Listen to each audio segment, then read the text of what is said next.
It's a night in early June 2026. A 23-year-old is sitting in front of his stream setup. Same as he has almost every night for 5 years. Tens of thousands of people are watching. 65K!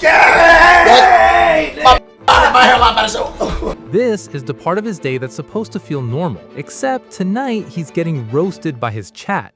He tries to laugh it off, his voice cracks. Then he starts crying. But I come on this bitch to entertain y'all, bro. I come on this bitch because I love y'all. A bunch of recent controversies got everyone wondering. Is he coming out? Is he an industry plant, a part of the Illuminati? Or has he just completely lost his mind? The real key to all of it, the wig, the tears, the tattoo that says Diva on his ribs, isn't in 2026 at all. It's in a silver trophy he took from his best friends in high school and never gave back. This is PlaqueBoyMax, the most misunderstood streamer alive. By the end of this, the wig might be the part of this story that makes the most sense.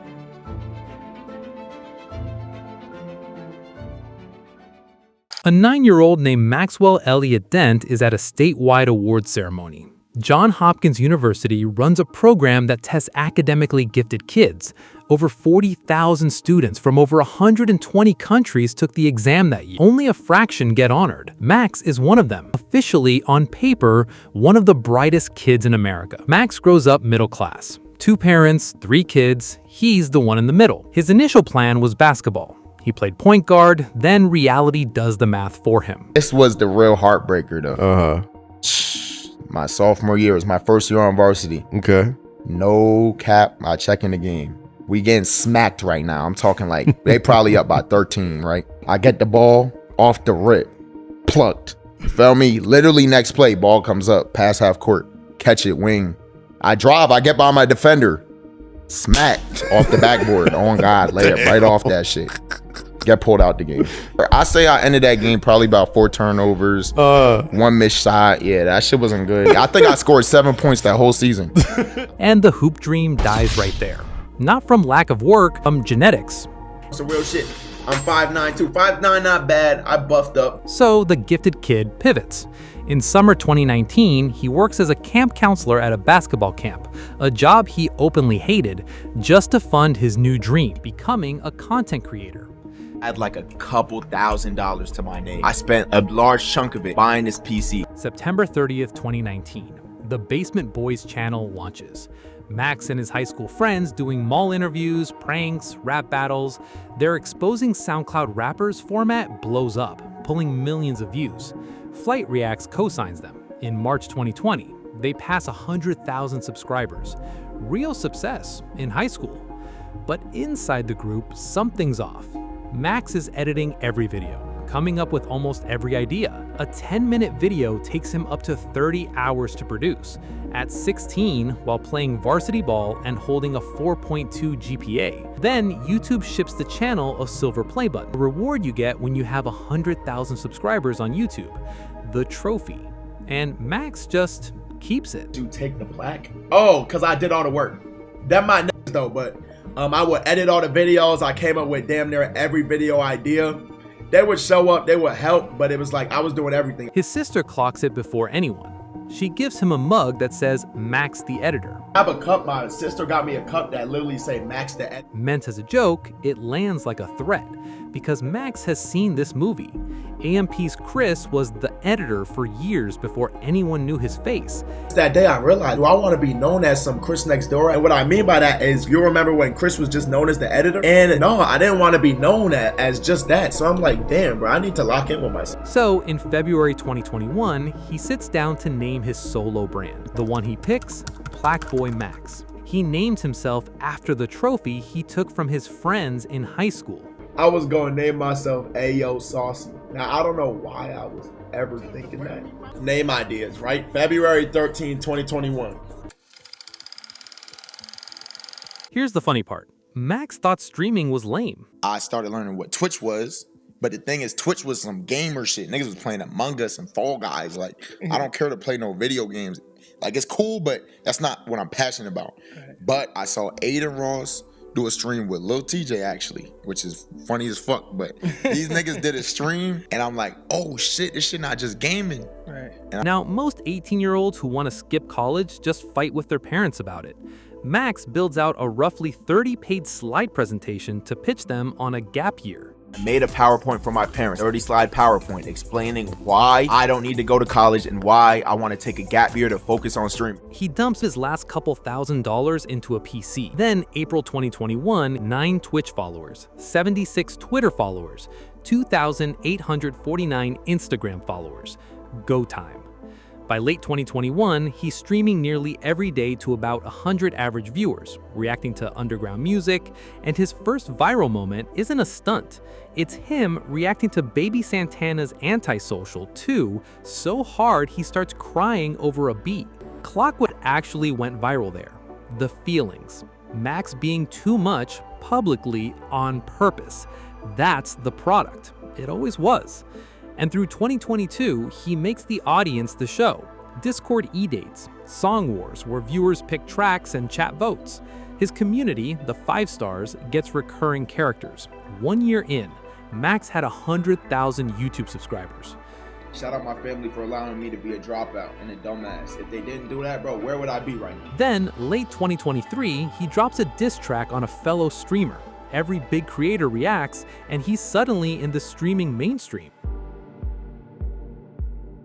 Spring 2024, FaZe Clan started to rebuild under Banks after years of poor management had caused the FaZe to fall off. Max is signed alongside Lacey, Silky, Jason the Ween, Stable Ronaldo, Your Rage, and to be fair to the skeptics, Max's numbers at signing were smaller than a FaZe deal usually demands. And Max uses FaZe to get to the next level as a streamer. He launches In The Booth, artists making songs live on stream with Max as the producer. Songs like Laced Max with Laser Dim 700 blow up. NBA players get involved. He starts his own label, 5 Star. By September 2024, he cracks the top 10 most subscribed streamers on the planet and gets emotional on stream with his friends about how far they came. Every day, Court. Hey, Max. Hey, Mom. Unbelievable. I know. I will say though, the head dog got me going crazy. Every day they're court. Streamer Awards, Best Creative Streamer of the Year. And on that stage, holding an actual trophy, the Plaque Kid makes a promise. First off, I'd like to thank God. Without him, none of this is possible. I'd like to thank my friends and family back home. But most importantly, I'd like to thank 5 Star. And next time I hold a trophy, it's gonna be a Grammy. Thank you. The goals for a streamer, but on Christmas Day 2025, Pink Dreads drops with DDG, hits #1 on iTunes Hip Hop, and racks up around 43 million streams. Then, in early January 2025, Drake, on stream with Aiden Ross, admits he watched the Max studio session for an hour, but says it with a little laugh, like it's a guilty pleasure. Most 21-year-olds take the crumb and say thank you. Max pushes back. It's just me keeping it tall. I don't like, even though it's like Drake, I don't like how he said that shit. I don't fuck with that shit at all. And instead of getting buried, he's rewarded. Drake follows him. Max keeps the messages private, and that's basically the pattern of his 2025, the famous Airbnb Night. Fivio Foreign pulls up for In The Booth, TJ and a whole entourage tag along and start smoking inside Max's rental. Who's smoking? Yo, TJ. Yo, this a B&B. You can't smoke in here. This shit don't go off. Oh, this shit. Yeah. I appreciate you though. But bro, niggas smoking here. I'm gonna have to shut the video down. Oh shit. The internet watches the clip and sides with Max almost unanimously. His crib, his stream, he asked nicely. TJ doubles down, threatens to slap him, then sells merch about it. Everywhere I go, I be smoking. I pay the fine. How much this shit cost, bro? I'm TJ, gang. I'm in New York. How you think I'm coming, bro? Max responds by threatening to sue. Fivio goes further and drops a catchy diss track. I'm the real PlaqueBoyMax. PlaqueBoyMax. But ultimately, by June 2025, Max has more monthly Spotify listeners than Fivio, over 8 million. Even the uglier one, DJ Academics making gross comments involving Max's 15-year-old Discord mod. Max handles it head on, and within days, Ac apologizes and the posts come down. Meanwhile, Max is doing pretty well for himself music-wise. His Central C session peaked with over 127,000 concurrent viewers. In March, Will Smith comes on to promote an album. He drops an EP recorded live on stream in London with Skepta and Lancey Foe. He makes Victory Lap with Fred Again and Skepta. Complex names him one of the most innovative rappers out. The guy is undefeated in public opinion. But on August 5th, 2025, Max announces he's leaving FaZe. But yes, I'm leaving FaZe. Like I just said, I can't fully go into depth why I'm leaving FaZe, but I am leaving and I'm ready to, embark on my journey. Then in November, the thing that should be this story's ending, Victory Lap gets nominated for Best Dance/Electronic Recording at the Grammys. We did it! We a Grammy nominee! Max becomes the first Twitch streamer ever nominated for a Grammy. Like, if you're a kid at home, you can end up being a superstar one day. You just gotta believe in yourself and you gotta build yourself up, you know what I'm saying? The promise of that trophy award stage 11 months earlier almost came true. And after this, things start to get weird. In 2026, he's made some decisions certain parts of the internet don't agree with. A nose ring, an iced out pea dermal above his eyebrow. So instead of it being like that, be like this. A vasectomy at 23 after a pregnancy scare. About a month ago, you went and got a vasectomy. You are only 23 years old. That's me. Why? I had a little scare, bro. I had a couple scares, I'm not gonna lie, bro. And his big one, DIVA, tattooed across his ribcage. His most painful one. His explanation when asked what DIVA means. What does diva mean to you? They're like, shit, nigga. I'm a bad bitch. One viral tweet summed up the internet's read. 5 more years and PlaqueBoyMax going to look like prime Dennis Rodman. It's actually the smartest thing anyone said about him, because Rodman is the exact blueprint for this kind of misunderstanding. He dyed his hair every color. The dresses came out. The whole world diagnosed him as unserious, unstable, done, while he stayed one of the best basketballers alive and kept winning championships in the middle of the circus. The spectacle and the craft were never in conflict. The spectacle was part of the craft, and the discomfort was the point. But there's one difference between Max and Rodman, and it's that Rodman didn't care what you thought. Max does. Niggas know where that's from. Second, most controversial, clearly. I always get something controversial that niggas love to have discourse about. Max releases a track called Thong Song, and the timing could not be worse. The harshest reviews don't come from haters, they come from his own ex-community, the 5 stars, the people he built the show around since the Discord E-Date days. They grill the song, they grill the DIVA Tattoo, relentlessly. So he deletes the community, his own community. The tears, the camera slap. Con became a thing where niggas is so toxic and small-minded, they won't let me just be myself, bro. And niggas just won't let me rock, bro. The whole internet had something to say. Asmongold's response went everywhere. I might give people a little bit of advice. This is a little bit of streaming advice. Never be vulnerable and never cry on stream for any reason ever. 3 days after the breakdown, Summer Smash, The Wig. Fellow streamers went from clowning to genuinely worried on air. Then the twerking clip. Why don't we twerk?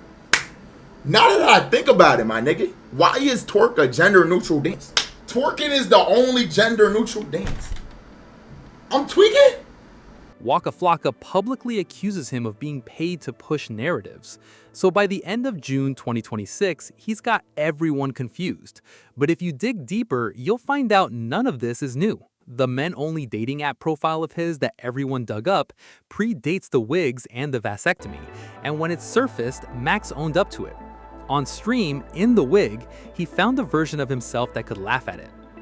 To people, hurting people, harming people, killing people, and you choose to hate on PlaqueBoyMax. And you just want to make the world a better place. So, who is PlaqueBoyMax? A kid with 9 Twitch followers puts on a Baby Santana song and starts crying on camera. That clip built PlaqueBoyMax. 5 years later, there's a second crying clip. Same guy, 2 million followers this time. Except now he's crying because of the people watching. I come on this bitch to entertain y'all niggas, bro. Those 2 clips are the whole story of who Max actually is.